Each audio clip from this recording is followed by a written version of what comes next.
Bon, alors les amis, aujourd'hui je vais vous montrer comment installer Doom Emacs, qui est un plugin pour l'éditeur de texte Emacs. Alors Emacs, comme on peut le voir sur la page Wikipédia, en fait c'est un éditeur de texte qui est pas tout jeune, sa création date des années 70, plus précisément en 1976, donc il a été créé par David A. Moon et Guy L. Steele, donc voilà, qui travaillait pour Teco à l'époque, et donc ce logiciel a été porté par Richard Stallman dans les années 90, au début des années 90, et il a créé le projet GNU Emacs. Et GNU, en fait, c'est l'acronyme qui a permis aussi la création de la licence GPL, donc GNU Public Licence, qui a servi de base en fait comme licence à la plupart des logiciels libres, donc y compris le logiciel libre GNU Linux. Alors pourquoi est-ce que j'ai choisi de te montrer spécifiquement ce plugin Doom Emacs ? Eh bien c'est parce qu'il agrège plusieurs autres plugins qui vont me permettre de le rendre très convivial, pratiquement aussi convivial qu'un logiciel beaucoup plus gros comme Android Studio, comme Visual Studio Code par exemple. Donc là, l'avantage c'est que tu auras à la fin de cette vidéo l'installation d'Emacs avec son plugin Doom Emacs, et tu pourras l'utiliser à la fois avec l'interface graphique mais aussi avec simplement une console texte. C'est la grande force d'Emacs de pouvoir comme ça être utilisé à la fois en graphique si tu as X qui est lancé, ou bien simplement en texte si tu es en administration à distance avec par exemple SSH. Alors cette vidéo va se dérouler en deux parties. Dans une première partie, je vais te montrer comment on va installer Doom Emacs sur ton système Linux, et dans une deuxième partie, je vais te montrer comment le configurer pour qu'il s'adapte vraiment à tes besoins spécifiques. Alors, on va commencer tout d'abord par ouvrir la page du projet Doom Emacs qui est sur GitHub. Alors, je te mettrai le lien du projet Doom Emacs dans la description, bien sûr, comme ça tu pourras cliquer directement sur ce lien. Alors voilà comment ça se présente.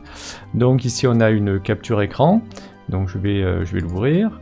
Voilà, donc sur cette capture écran, tu vois un petit peu l'objectif, ça va être d'avoir un environnement de programmation ou bien un environnement d'édition de fichiers de configuration pour de l'administration système qui est complètement intégré, tu vois, avec ici sur la gauche on a les répertoires et les fichiers, de la même façon qu'on peut retrouver dans n'importe quel file manager, et puis on voit que au centre de l'écran on a une voire plusieurs fenêtres qu'on peut ouvrir avec évidemment la coloration syntaxique et tout ce qui est pratique au niveau de l'édition d'un texte. Donc c'est un éditeur de texte, donc vraiment on a tous les outils de l'édition de texte, y compris la coloration syntaxique, l'aide pour les raccourcis clavier, etc. etc.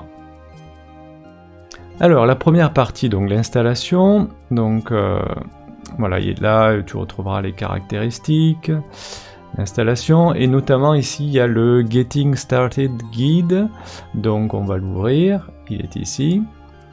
Voilà, et ici, il commence évidemment par installer, par demander l'installation des prérequis, qui est évidemment le logiciel Emacs. Alors là, bien sûr, ça dépendra de ta distribution.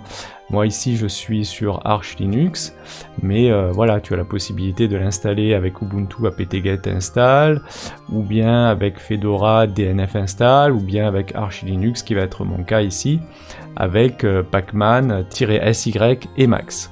Voilà, alors moi je vais pas te faire l'installation d'Emacs, je considère que dans cette vidéo tu auras pris le soin auparavant d'installer Emacs, et ensuite on va passer directement à l'installation de Doom Emacs.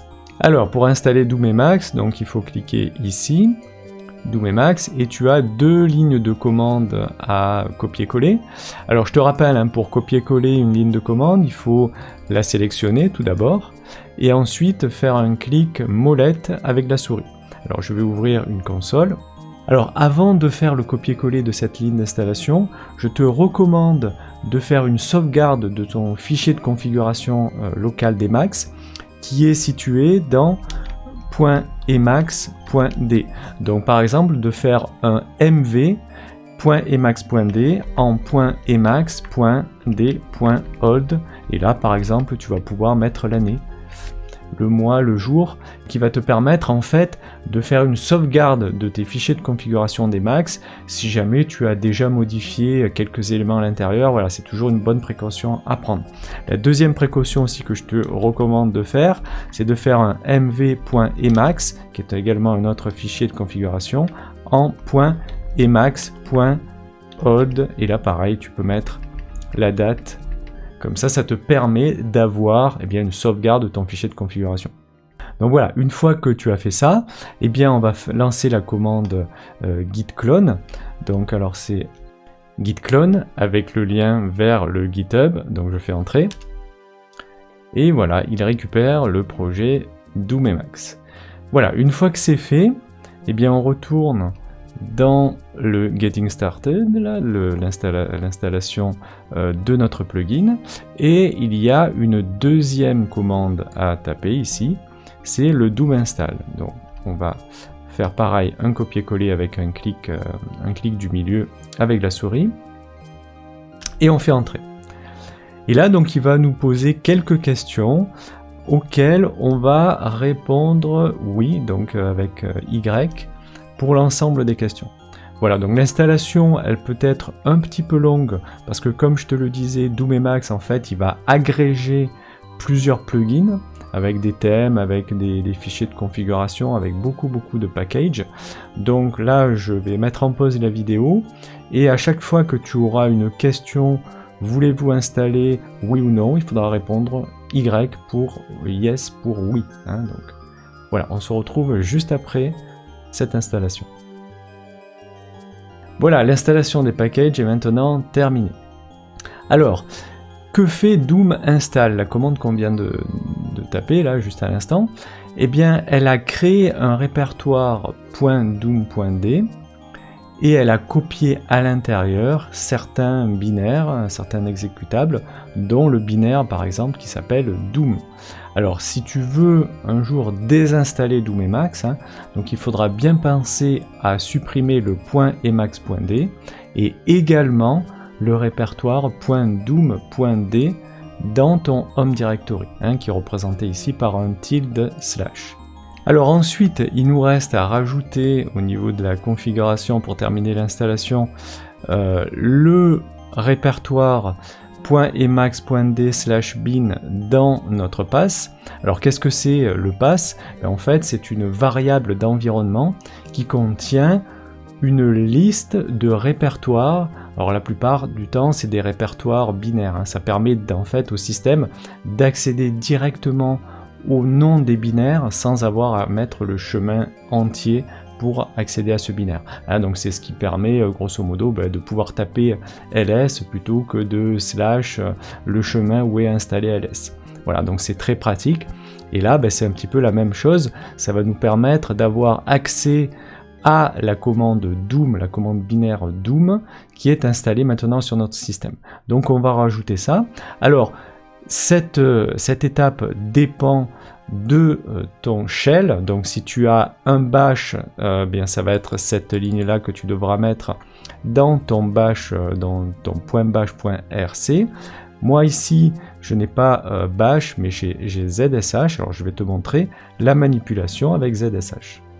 Donc on va utiliser pour cela l'éditeur de texte Nano. On va éviter d'utiliser pour l'instant Emacs, donc on va faire nano.zshrc et on fait entrer. Donc toi, je te rappelle, tu as probablement bash rc, donc il faudra que tu copie-colles la ligne que tu trouveras dans le tutoriel d'installation. Donc moi ici, ça va être cette commande là. Donc je vais mettre pass plus égal, donc voilà, je vais faire une copie de ça et je vais rajouter le répertoire donc en question. Donc ça va être /home/student. Ensuite c'est .emacs.d/bin.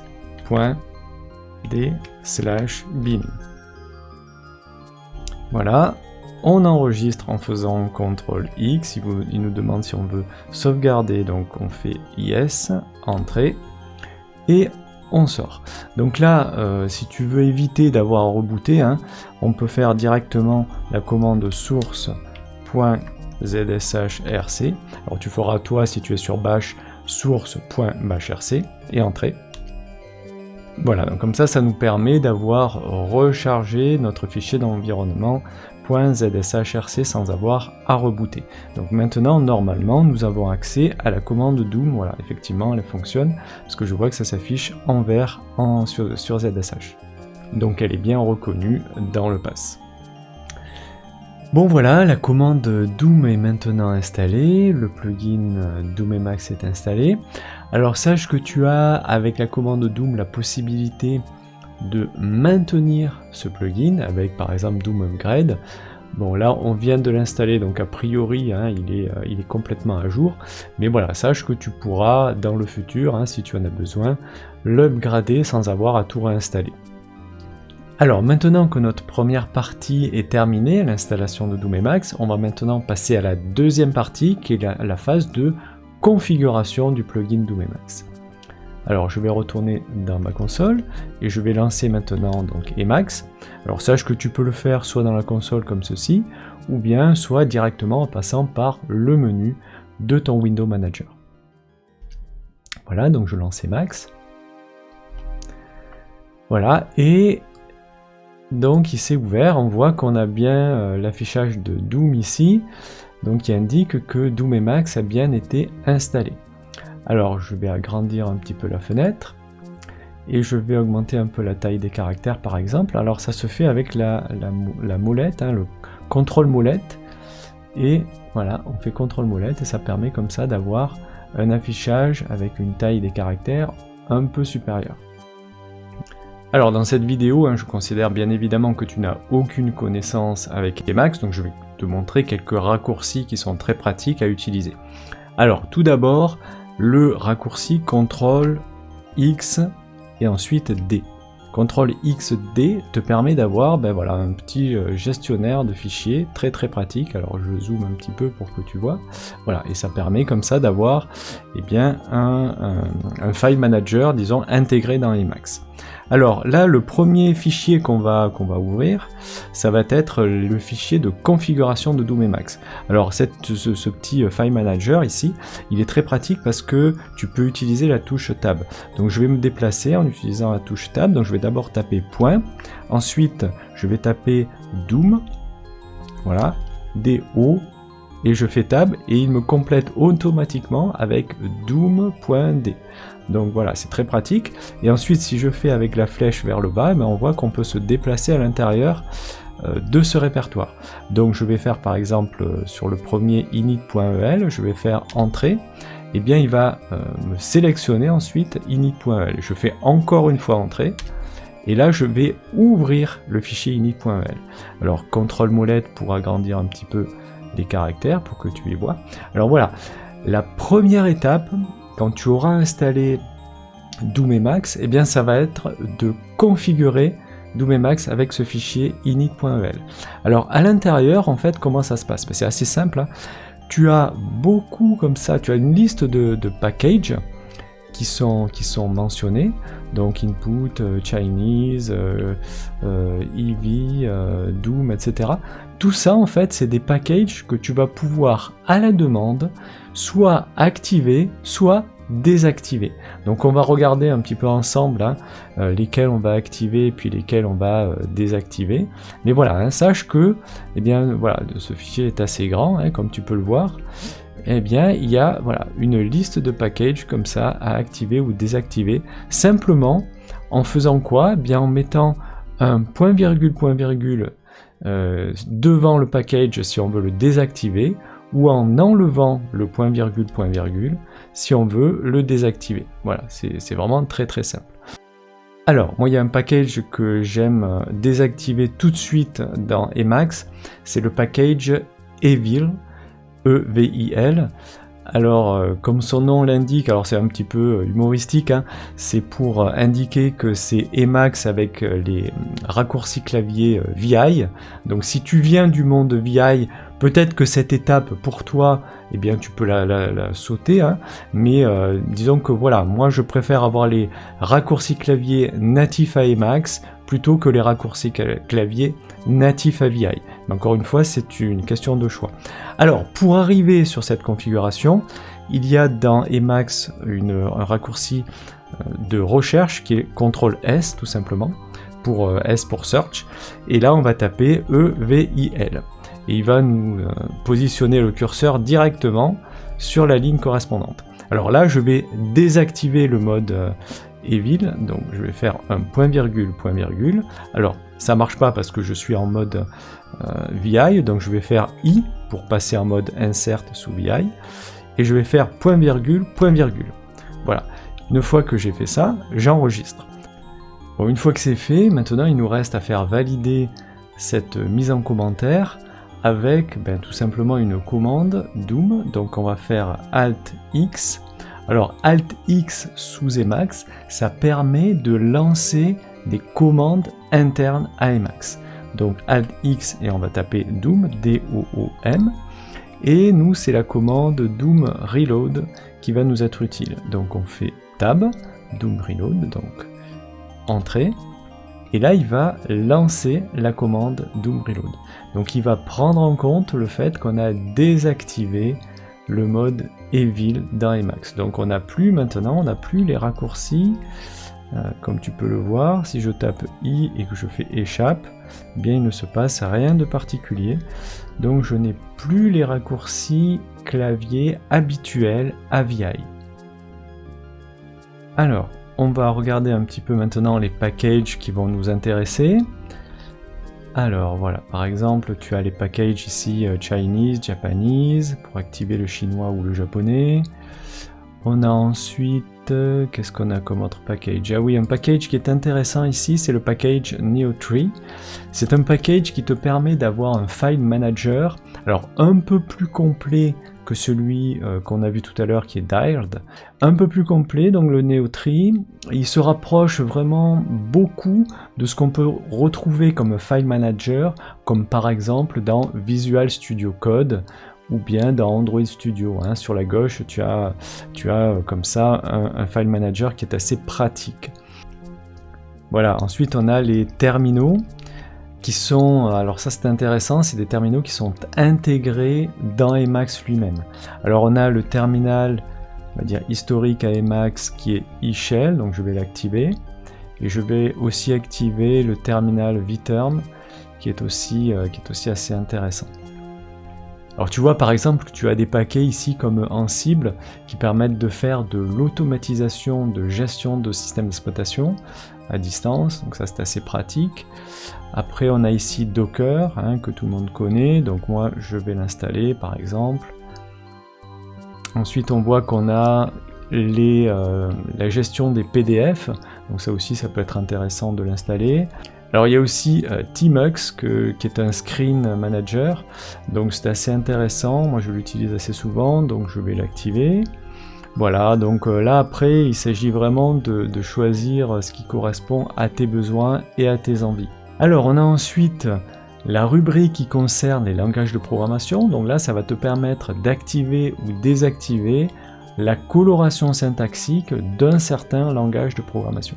Donc là, tu vois que par défaut, il y en a certains qui sont activés, on a Emacs Lisp par exemple, mais tu peux très bien en activer d'autres, par exemple si tu travailles sur C#, tu désactives ici C#. Alors moi je vais activer le langage de programmation Dart Flutter que j'utilise, je vais également activer le format JSON que j'utilise également. Je vais ensuite activer le langage Python, voilà, le langage Ruby on Rails, le langage REST aussi. Voilà, on a le shell qui est par défaut actif, donc ça c'est bien. Je vais aussi activer le format YAML, le fichier YAML. Voilà, et également le format web ça peut être intéressant également.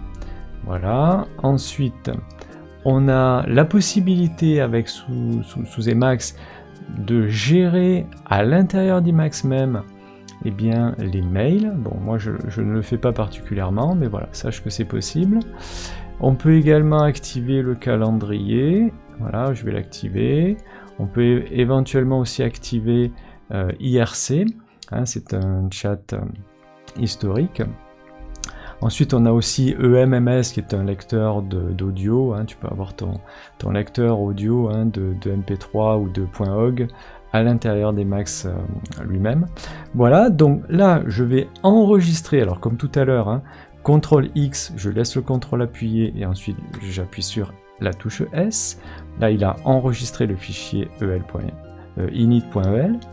Et ensuite, je vais faire Alt X et Doom, de la même façon que tout à l'heure, /RE tab, et je fais Entrée. Et là, il va installer tous les packages que je lui ai demandé d'activer dans ce init.el. Voilà, donc c'est une opération hein, qui va prendre un petit temps, hein, parce qu'en fait, il va les installer, éventuellement les upgrader, donc voilà, ça nécessite un petit temps. Donc je vais couper la vidéo là, et je te retrouve tout de suite après. Voilà, donc maintenant l'installation de mes packages est terminée. Alors on va tester un petit peu si ça fonctionne. Alors on va taper pour cela Alt X et Neo N-E-O Tree. Voilà, je fais Tab et je fais Entrée. Et là il a activé le mode Neo Tree, donc on voit que sur la gauche comme ça, on a un gestionnaire de fichiers. Voilà. Donc par défaut, il se positionne à l'intérieur de doomd parce que je suis en train d'éditer là le fichier init.el qui est à l'intérieur. Mais donc je vais sortir de Emacs et le relancer. Voilà, je fais Y, yes. Alors j'ouvre une console à nouveau, je lance Emacs. Voilà. Et là maintenant, si je refais Alt X N-E-O Tree, Entrée, voilà, on voit que là il s'est positionné à l'intérieur du répertoire Studio. Donc si je vais ici, eh bien par exemple dans ce répertoire là, voilà, on voit qu'on a beaucoup de répertoires. Donc voilà, ça c'est les répertoires que j'avais déjà créés. Donc si j'ouvre par exemple file 1, eh bien il va me mettre ici le contenu de file 1, donc j'ai juste à cliquer.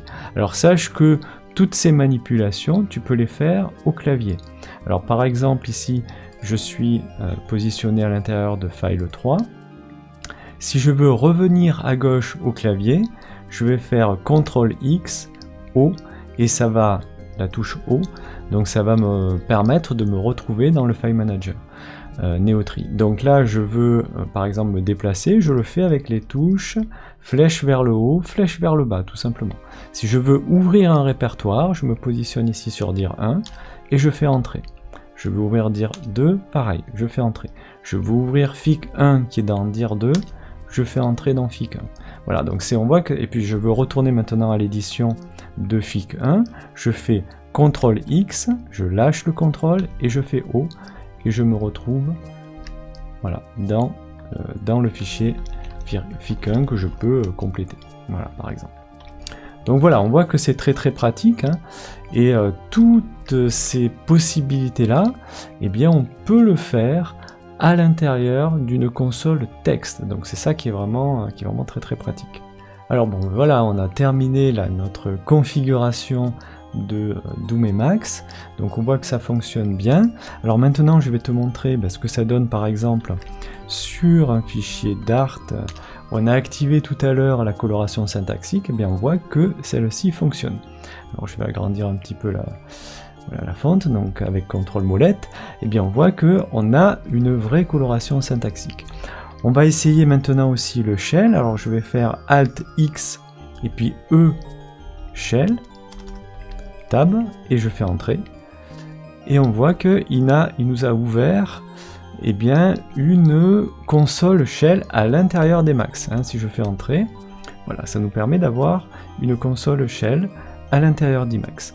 Alors si je fais ls, on voit qu'on a par exemple ici le fichier hello Dart que je pourrais tout à fait exécuter en faisant Dart hello Dart. Voilà, donc c'est vraiment très pratique d'avoir cette possibilité à l'intérieur d'Emacs. D'ailleurs, eh bien, je vais l'exécuter. Alors, je vais faire Dart, Hello Dart, voilà, et on s'aperçoit qu'il nous affiche un magnifique Hello World. Voilà, donc on a la coloration syntaxique évidemment du bash ici. Donc c'est vraiment très pratique, voilà, d'avoir un bash, une console, un shell à l'intérieur de l'éditeur lui-même. Alors comme tu peux le voir là, le bash utilise l'entièreté de l'écran. Alors si on veut couper l'écran en deux de manière à avoir par exemple notre fichier qu'on veut éditer puis notre bash juste en dessous, eh bien on peut faire tout simplement CTRL X 2. Donc ça nous a permis d'avoir une deuxième window, on appelle ça Windows sous Emacs. Donc par défaut, il nous a réouvert un autre shell. Donc je vais retourner sur la window du dessus, donc soit avec CTRL XO qu'on vient de voir, soit avec tout simplement en cliquant avec la souris. Et je vais ouvrir, je vais rééditer mon fichier ici, Hello World. Donc voilà, c'est très pratique parce que du coup, ici on se retrouve avec une console bash, un terminal qui est en dessous, et au-dessus on a le fichier qu'on veut éditer. Donc, par exemple, imaginons que je veuille changer un petit peu la présentation de mon Hello World. Voilà, j'enregistre avec CTRL X, S, comme on l'a vu, CTRL X, on laisse le CTRL appuyé, on appuie sur S, et là si je le réexécute, donc Dart Hello Dart, et on voit que ça s'exécute avec la modification qui a été prise en compte juste au-dessus. Donc voilà, ça c'est très pratique, donc on peut faire à l'infini des CTRL X 2. Alors c'est un CTRL X Shift 2 pour avoir vraiment le caractère 2, donc CTRL X Shift 2, de manière à avoir comme ça plusieurs windows. Alors si on veut maintenant couper, donc là on a coupé horizontalement l'écran, si on veut le couper verticalement, eh bien c'est tout simplement CTRL X, Shift 3, donc ça permet ici d'avoir l'édition de deux fichiers différents. Par exemple, on peut avoir à gauche Hello Dart et à droite File 1 par exemple. Voilà, donc c'est une autre possibilité. Voilà, donc c'est très pratique, c'est très facilement configurable. Alors comment faire maintenant si on veut avoir l'entièreté de l'écran affectée à un seul fichier, donc enlever toutes les séparations qu'on vient de mettre? Eh bien ça se fait tout simplement avec CTRL X, Shift 1, CTRL X 1, pour rétablir à nouveau l'entièreté de l'écran à un seul fichier. Donc voilà, c'est très pratique comme tu viens de le voir, de couper soit verticalement avec CTRL X 3, soit horizontalement avec CTRL X 2, les différentes portions de l'écran. Voilà, donc ça c'est vraiment très utile au quotidien, lorsque tu veux éditer des fichiers de configuration ou des fichiers de programme. Alors une autre chose aussi que je voulais te montrer, c'est comment augmenter la taille des caractères à l'ouverture d'Emacs. Donc là à chaque fois tu vois que la taille des caractères est assez réduite, on le voit sur Neotree ici. Bon, on peut l'agrandir évidemment, mais par défaut elle s'ouvre avec une taille de caractère assez petite. Donc on va changer cela et c'est ce que je vais te montrer. Alors pour faire ça, il va falloir se déplacer dans doomd. Et ensuite, ça va être le fichier config.el. Donc on va agrandir un petit peu. Voilà, et à l'intérieur de ce fichier, on peut voir qu'il y a quelques lignes ici qui concernent les fontes de caractères. Donc c'est ici. Donc je vais le décommenter. Voilà, je décommente ces deux lignes. Voilà. Et je mets, donc maintenant je mets ici la taille. Alors la taille par défaut que je vais indiquer ici, ça va être 18 par exemple pour cette première ligne, et ici on va mettre par exemple 16. Voilà, j'enregistre, CTRL X, je laisse appuyer S, et je vais sortir d'Emacs, CTRL X, je laisse appuyer C, et je fais Yes. Y. Voilà, une fois que j'ai fait ça, je vais relancer ici Emacs, voilà. Et on voit que la fonte a été modifiée, hein, on a une fonte avec une taille supérieure. Bon, comme tu l'as vu, eh bien, on a fait le tour de l'installation et du paramétrage de Doom Emacs. Donc comme tu l'as vu, eh bien, c'est un outil qui est vraiment très utile pour avoir une convivialité lorsque tu édites du code ou bien lorsque tu édites des fichiers de configuration système. Donc c'est très très pratique. Alors si tu as des questions, eh bien n'hésite pas à les poser dans les commentaires et également à t'abonner à la chaîne si ce contenu t'intéresse. Voilà, je te dis à très bientôt dans une prochaine vidéo.